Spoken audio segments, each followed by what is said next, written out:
out upon the waters, great unknown, the feet may fail, and there I find you in the mystery, in oceans deep, my faith will stand. Bienvenue dans notre série d'études sur l'Église et le nouvel ordre mondial eschatologique. Le premier jour, nous avions introduit et énoncé les 12 points que nous allons aborder, ou les 12 questions que nous allons répondre. La première question: qu'est-ce que le nouvel ordre mondial eschatologique? Et nous allons nous asseoir dans le livre d'Apocalypse chapitre 13, du verset 1, verset 2 et verset 11. Puis j'ai vu monter de la mer une bête qui avait 10 cornes et 7 têtes. Sur ses cornes 10 diadèmes et sur ses têtes des noms de blasphème. La bête que je vis était semblable à un léopard, ses pieds étaient comme ceux d'un ours et sa gueule comme une gueule de lion. Les dragons lui donnant sa puissance, son trône et une grande autorité. Verset 11. Puis je vis monter de la terre une autre bête qui avait 2 cornes semblables à celles d'un agneau et qui parlait comme un dragon. Bien-aimés, plusieurs personnages dans notre société, personnages politiques, scientifiques et même religieux, évoquent les possibles changements de l'ordre mondial suite à la pandémie Covid-19.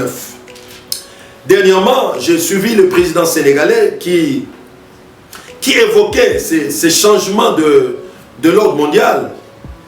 Et lui se fonde sur... Aujourd'hui, la communauté internationale n'a pas donné des priorités à la santé. La priorité, c'est plus au niveau de la sécurité, la lutte contre le terrorisme. Pour lui, il pense qu'il faut qu'il y ait un changement de l'ordre mondial qui tiendra compte de la santé, qui doit être considérée comme l'un des domaines prioritaires. Voilà une idée, par exemple, de quelqu'un qui réfléchit et par rapport au changement de l'ordre mondial. Mais de toutes les façons, notre problème, c'est de pouvoir apprécier les thèmes par rapport à la Bible, par rapport à l'Église et par rapport au temps eschatologique. D'abord, nous allons définir qu'est-ce que nous sous-entendons par nouvel ordre mondial. Nous donnerons 2 sortes de définitions. La définition générale qui est plus scientifique et deuxièmement, la définition eschatologique qui est plus biblique. La définition générale, le nouvel ordre mondial est un système du gouvernement universel ou mondial fondé principalement sur le changement de l'équilibre de puissance, de l'économie politique et des normes internationales. Ça, c'est comme ça, nous comprenons d'une manière générale le nouvel ordre, l'ordre mondial. Et dans cette définition, nous avons 3 éléments clés. Le premier élément, c'est l'équilibre de puissance. C'est le premier élément fondamental. En effet, le monde est gouverné par des superpuissances et des grandes puissances. Et ce sont ces puissances ici qui créent l'équilibre entre les États pour éviter l'anarchie et la jungle. Ainsi, l'on peut distinguer un ordre mondial unipolaire où il y a une grande puissance qui dirige, qui commande tout. Et nous avons un système bipolaire où vous avez 2 pôles de puissance. Et 3, nous avons un système multipolaire où vous avez plusieurs pôles de puissance. Alors, le principe dans l'ordre mondial, c'est que les grands se protègent. Les grands se protègent entre eux. Ils sont grands, ils se protègent. Parce qu'ils ne peuvent pas se trahir. Quand vous êtes dans un ordre, vous devez vous protéger pour permettre qu'il y ait l'équilibre, pour permettre que cet ordre continue. Le deuxième élément, c'est l'équilibre politique. L'équilibre politique détermine les règles de fonctionnement. Les fonctionnements qui régissent les grandes puissances par rapport au domaine économique. Par exemple, le Congo, nous sommes un pays, par exemple, qui exploite le cuivre. Mais avec déjà des règles établies par les grandes puissances, on vous oriente les lieux où vous devez vendre, par exemple, votre cuivre, on vous limite. Et les autres États ne peuvent pas s'ingérer parce qu'ils savent que le cuivre du Congo doit être vendu, par exemple, en Belgique, à tel endroit. Les autres savent que non, nous on ne peut pas s'immiscer, ça c'est pour tel pays. Vous comprenez? On vous limite parce que d'abord, les grands se protègent et ils ont créé un système de fonctionnement sur le plan économique. Alors, les structures économiques du monde, plus se protègent. Ils ont des règles de gestion, ceux qui sont au domaine du pétrole, dans les différents domaines. Et le troisième élément dans cette définition générale, ce sont les normes internationales. Les normes internationales définissent les processus de socialisation. C'est plus au travers des organisations internationales à caractère universel. En fait, comme c'est un ordre mondial, il y a des superpuissances, il y a des grandes puissances. Nous avons par exemple les États-Unis, c'est une superpuissance. Nous avons des grandes puissances comme la France, l'Allemagne et les autres pays. Nous avons des grandes puissances, nous avons des superpuissances. Alors en fait, il faut maintenant faciliter les États moyens, les États faibles. Et c'est comme ça qu'il faut des règles internationales ou des normes internationales pour pouvoir récupérer tous ces États faibles, moyens, qui jouent un rôle, qui se retrouvent dans le nouvel ordre mondial. C'est comme ça parfois nous avons les organisations internationales, les Nations Unies. C'est un système de socialisation, un système de régulation pour permettre que les grands et les faibles se retrouvent. Mais vous allez constater que dans cette organisation, il y a des États qui ont les droits de veto parce qu'ils sont forts. Ils sont forts. Ils se protègent. Mais néanmoins, on donne aussi la possibilité aux autres de pouvoir y être. Alors, le système qui gère aujourd'hui, le système mondial que nous avons aujourd'hui, c'est le système libéral, institué après la Deuxième Guerre mondiale, depuis 1945. C'est le système que nous avons, le système libéral qui régit le monde. Et dans ce système libéral, les États-Unis se considèrent plus comme l'État régulateur, une puissance régulatrice des autres. C'est comme ça elle-même se considère. Et c'est comme ça aussi d'autres États les considèrent. Parce que lorsque vous êtes dans un ordre, il faut quand même qu'il y ait des puissances qui jouent un rôle de limiter les dégâts. C'est que les États-Unis, par exemple, avaient fait en Irak. Ça, c'est juste pour empêcher, pour éviter l'anarchie. C'est que les États-Unis, par exemple, avaient fait dans plusieurs pays. Nous avons le cas, par exemple, de la Libye, qui a été dérangée par ces puissances. C'est vrai, pour eux, c'est une façon de limiter, de pouvoir d'abord se protéger, de protéger leur pouvoir, de protéger leur autorité, et d'affaiblir les pays qui veulent émerger l'ordre, un ordre libéral. Et c'est comme ça, dans cet ordre libéral, on favorise la démocratie, parce que c'est libéral.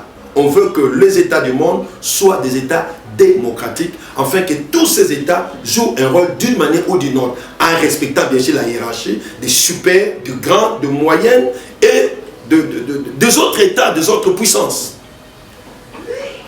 Notre préoccupation, si nous parlons du nouvel ordre mondial, dans l'entendement scientifique, c'est d'abord le fait de changer de pôle, qu'on ne soit plus dans ce système libéral qui est coordonné par des super et les grandes puissances d'aujourd'hui, transcendé par les États-Unis d'Amérique. Et qu'on entre dans un système où parfois ce serait un autre pays qui va dominer les autres, où l'équilibre sera un peu différent par rapport à aujourd'hui. Certes, les États-Unis peuvent être là, mais pas avec la force qu'ils ont aujourd'hui. Là, on est en train de voir qu'il y a un changement. Mais nous, on se pose la question. Si Est-ce que le changement de l'ordre mondial dans cette optique-là aura un impact sur le christianisme? Je veux dire quoi? Si par exemple aujourd'hui, avec ce qui est arrivé, ou ce qui arrive avec la pandémie, et que les superpuissances d'aujourd'hui, ou les grandes puissances d'aujourd'hui, s'affaiblissent davantage, et c'est un autre État qui prend le dessus, quel impact par rapport à l'Église, par rapport au christianisme? C'est ce qui nous intéresse, nous, Église. Les gens trouvent qu'avec la pandémie, c'est plus la Chine qui a tiré profit ou qui peut tirer profit. Mais en fait, la Chine n'est pas une superpuissance. Et il est difficile qu'actuellement, avec les réalités actuelles, que la Chine puisse transcender sur les États-Unis d'Amérique, par exemple.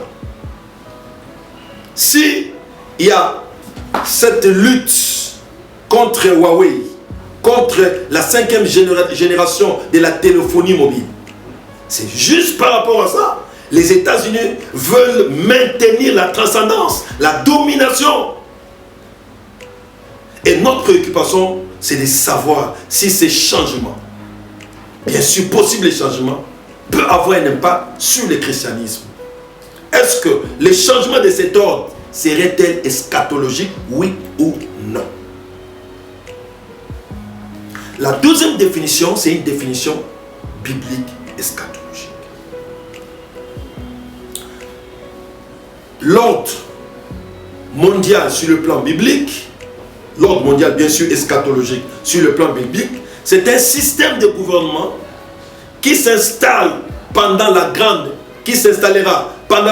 tribulation, dont la direction reviendra à l'Antichrist. En d'autres termes, c'est le gouvernement universel de l'Antichrist qui s'élèvera contre Dieu et contre son peuple.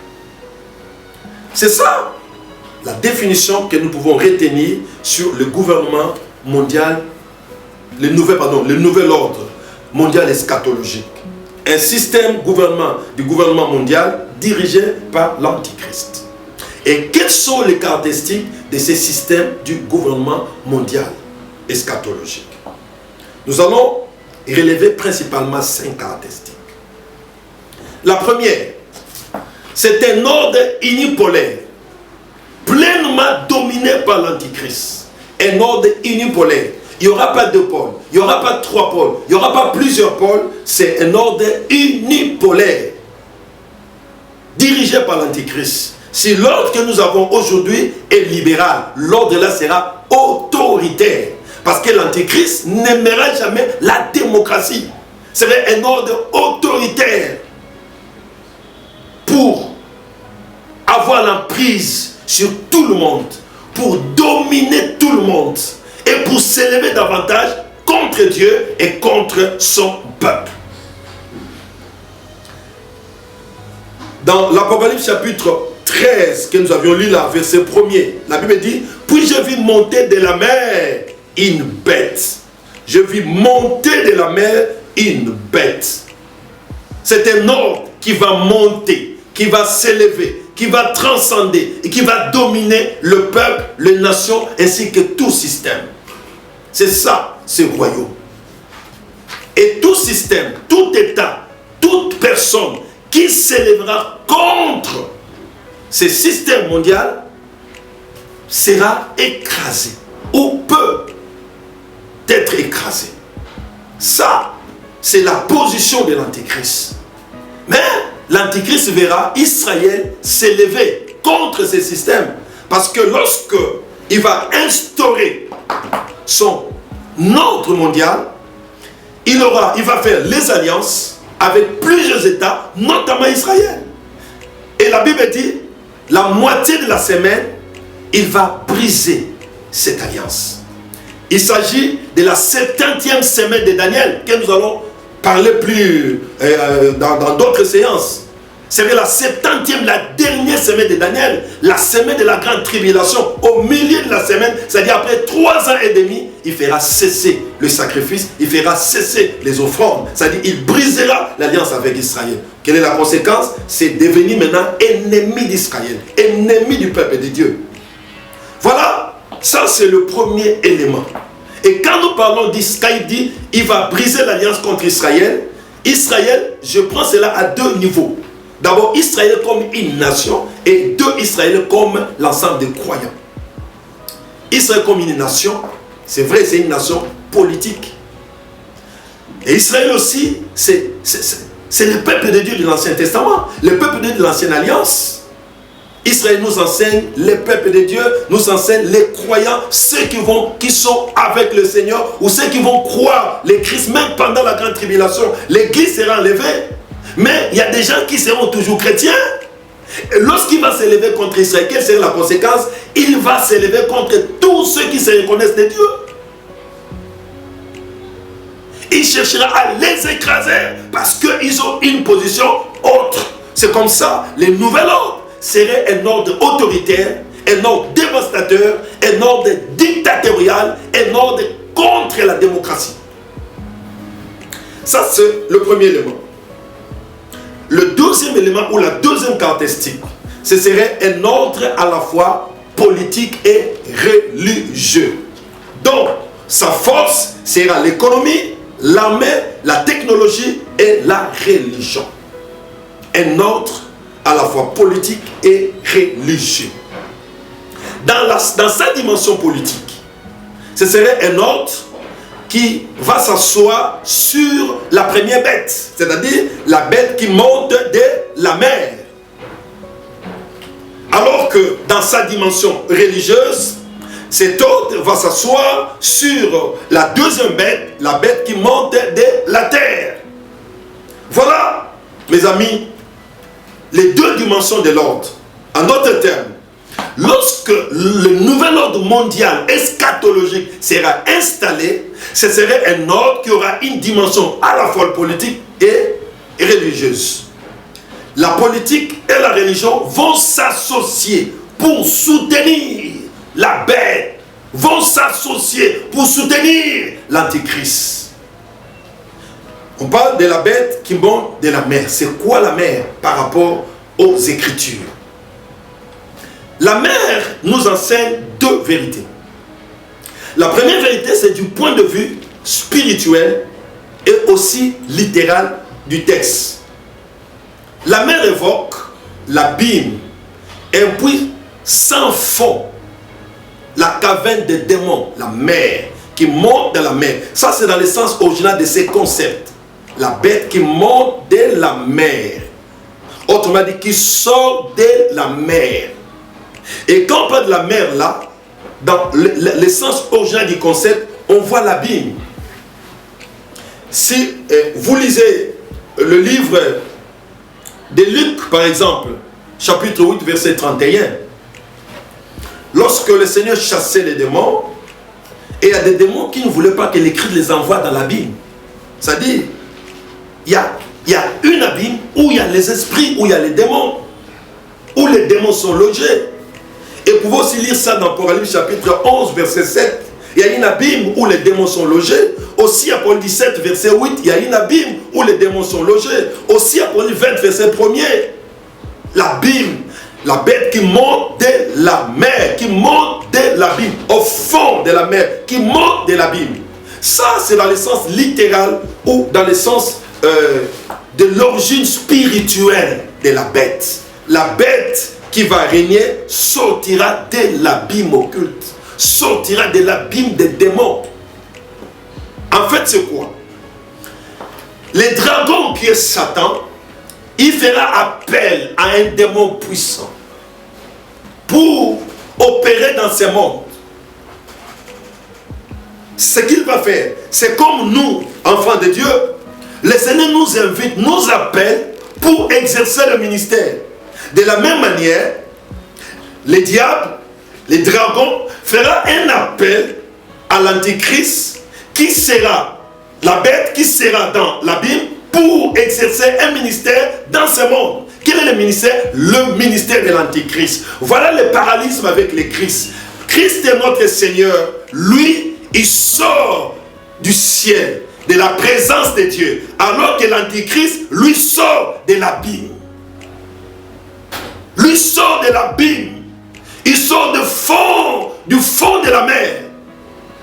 Alors que notre Seigneur Jésus-Christ, le Christ, lui sort de la présence de Dieu, lui sort du ciel pour venir sauver l'homme. L'Antichrist sort de l'abîme pour venir détruire l'homme. Alors que Christ est sorti de la présence de Dieu pour venir sauver l'homme. Est sorti du ciel pour venir sauver l'homme. Quel contraste! Laisse-moi te dire, ton Seigneur, mon Seigneur, lui est du ciel. Alors que l'autre là est de l'abîme. Ça, c'est la première explication. L'Antichrist sort des ténèbres de l'abîme, alors que notre Seigneur sort du ciel, du ciel ou de la lumière céleste. Deuxième explication de la mer. La mer, du point de vue figuré ou du point de vue origine physique, la mer représente aussi les nations ou le peuple. Là, c'est Apocalypse chapitre 17, verset 15. La mer ou le zoo représente les nations ou le peuple. Alors, l'Antichrist, c'est lui. Non seulement qu'il sort au fond du fond de l'abîme, l'Antichrist aussi, quelque part, sera un personnage. Il est à la fois un système, aussi un personnage, qui peut être confondu avec les autres personnages. Il va sortir de l'abîme occulte pour venir régner sur le peuple, pour venir régner sur les nations. Alors, il tirera sa force, j'avais dit, des 4 éléments. Il tirera sa force de l'économie, 2 de l'armée, 3 de la technologie et 4 de la religion. Pourquoi l'économie? Mes amis, même si vous êtes fort, si vous avez autant de diplômes, mais dans votre maison, vous n'avez rien, vous n'avez pas de provisions, qu'est-ce qui va t'arriver? Vous allez vous affaiblir. L'économie, c'est ça la force d'abord de quelqu'un. Et c'est comme ça, l'Antichrist fera en sorte que la richesse du monde soit sa richesse, pour soumettre toutes les nations sous son pouvoir, l'économie. Comprenez, quand je parlais de l'ordre mondial, j'ai donné 3 éléments. Le premier élément, l'équilibre des puissants. Deuxièmement, l'économie politique. Comme c'est lui qui aura l'économie, c'est lui qui va imposer les règles politiques, les règles de l'économie politique. C'est lui qui va imposer cela dans le monde. Alors, vous ne pouvez jamais acheter, vous ne pouvez jamais vendre si vous n'êtes pas dans son système économique. Alors je comprends que le 666 que la Bible parle, il ne faut pas prendre cela comme un simple chiffre. Les 666, ce n'est pas d'abord les chiffres. Les 666, c'est un système économique. Un système économique que l'ennemi, que le diable, que l'Antichrist va placer pendant cette période. C'est le système économique qu'il placera pendant cette période. Parce que c'est lui qui aura l'économie. Il va créer un système d'économie fondé sur 666. Alors, mes amis, ce système, ce mode de gestion 666, je vous dis, dans le monde occulte, ça existe déjà. Mais qui sera transporté dans le monde des humains, dans le monde des vivants, dans le monde des hommes. Parce que c'est lui qui aura l'économie. C'est aussi l'armée. Si vous êtes un État, vous n'avez pas une puissante armée, vous êtes foutu. Foutu. La force, c'est l'armée. C'est comme ça lorsque les États-Unis avaient connu la chute des Pentagones. Qu'est-ce que les gens ont crié? Ils disent non, c'est déjà un signe de la chute des États-Unis d'Amérique, parce que les gens savent que la force d'un État, c'est son armée, c'est l'arsenal militaire. Nous avons les cas de Corée du Nord, comme à cet État, un État en soi pauvre, mais l'arsenal militaire que cet État égorge actuellement, ça fait peur même aux Américains. Et c'est comme ça l'Antichrist, non seulement va s'asseoir sur l'économie, il fera en sorte qu'il puisse avoir une armée forte, mondialement forte. Ça, c'est le deuxième élément. Et je retourne un peu sur l'économie. L'économie, avec ce qui arrive actuellement, la pandémie Covid-19, cette pandémie, parmi les combats ou les crises qui sont fortes, c'est plus des crises économiques. Ou parmi les objectifs dans cette pandémie, c'est attaquer, affaiblir l'économie. C'est parmi les éléments. Et c'est ça un peu le système de l'Antéchrist. Il va affaiblir les autres économies pour que lui soit le plus fort sur le plan économique. Je parlais de l'économie, je parle aussi de l'armée, et le thème, je disais, c'est la technologie. La technologie se développe actuellement. Elle sera une arme efficace pour l'Antichrist. Très efficace pour l'Antichrist. Quand vous avez, comme je dis, le système de 666, que moi je considère comme un système. Ce n'est pas seulement le chiffre, avec tous les calculs que les gens sont en train de faire. On prend coronavirus, on compte le nombre 666, on prend le nom de pape, on compte 666, on prend ceci, on compte. Je ne suis pas contre, ce sont des indicateurs. Mais je me dis, ce n'est pas ça 666, c'est tout un système. Et à un moment donné, ce système va plus se développer par la technologie. Vous avez, par exemple aujourd'hui, les puces électroniques qu'on place dans le corps, qui vous fait connecter dans votre dossier médical. Ça, c'est la technologie. Et ces puces connectées, qu'on place dans votre corps, connectées dans votre compte bancaire. Ça, c'est la technologie. Vous comprenez que c'est un élément, un indicateur par rapport à 666. Tout, la technologie sera utilisée davantage par l'Antichrist pour imposer un système de vie. Un système de vie, un système économique, un système de vie. La puce électronique. Voilà un élément de la technologie qui sera exploité davantage. Je me dis, ça peut être un élément qui peut favoriser l'Antéchrist à pouvoir asseoir son autorité. Et selon la technologie, on pense que les années qui vont venir, on n'aura plus besoin de passeport. On va toujours utiliser des puces électroniques comme mot de passeport. Avec ça, tu te présentes pour avoir le visa. Ce ne serait plus de papier. Voilà, tout ça, c'est la technologie qui serait des éléments importants pour l'Antichrist. Nous avons les codes barres, nous avons cette facilité d'acheter les choses. Pardon, nous partons acheter les choses parfois dans les supermarchés. Vous constatez, vous prenez la chose, on ne vous donne pas les prix. Juste vous prenez la chose, vous l'amenez au facturier et qui vous donne les prix. En regardant l'appareil, on le branche sur la machine, on vous donne le prix de la chose. Tout ça, c'est un développement technologique qui sera exploité par l'Antichrist au temps voulu. Mes amis, la technologie. Nous avons la téléphonie mobile qui se développe. Aujourd'hui, nous sommes dans la 5e génération. Moi, je me dis, ce n'est pas la 5e génération, ce n'est pas sûr que ce serait toujours la 5e génération que l'Antichrist peut utiliser. Je ne sais pas. Ça peut être la 5e, ça peut être la 6e, ça peut être la 7e, ça peut être la 8e. Je ne sais pas. Ça dépend du Seigneur lui-même. Mais la vérité, c'est quoi? On est en train de voir qu'il y a une accélération, une vitesse très, très remarquable de la technologie, de la téléphonie mobile. Tout ça, ce sont les éléments qui vont faciliter l'Antéchrist. Il va s'asseoir sur la technologie, il va s'asseoir sur la science. Mais comme malheureusement, nous l'Église, nous négligeons la science, nous négligeons la technologie. Nous laissons la technologie à l'ennemi. Or, aujourd'hui, comme c'est nous qui sommes encore sur la terre, comme l'Église est encore sur la terre, nous devons nous servir de la technologie pour apporter l'évangile au monde. Ça, c'est le troisième élément. Le troisième élément, ou la troisième force. Et quatrième élément, c'est la religion. L'Antéchrist, je vous avais dit qu'il y a deux bêtes. La bête qui monte de la mer et la bête qui monte de la terre. La bête qui monte de la mer, ça c'est l'Antéchrist politique.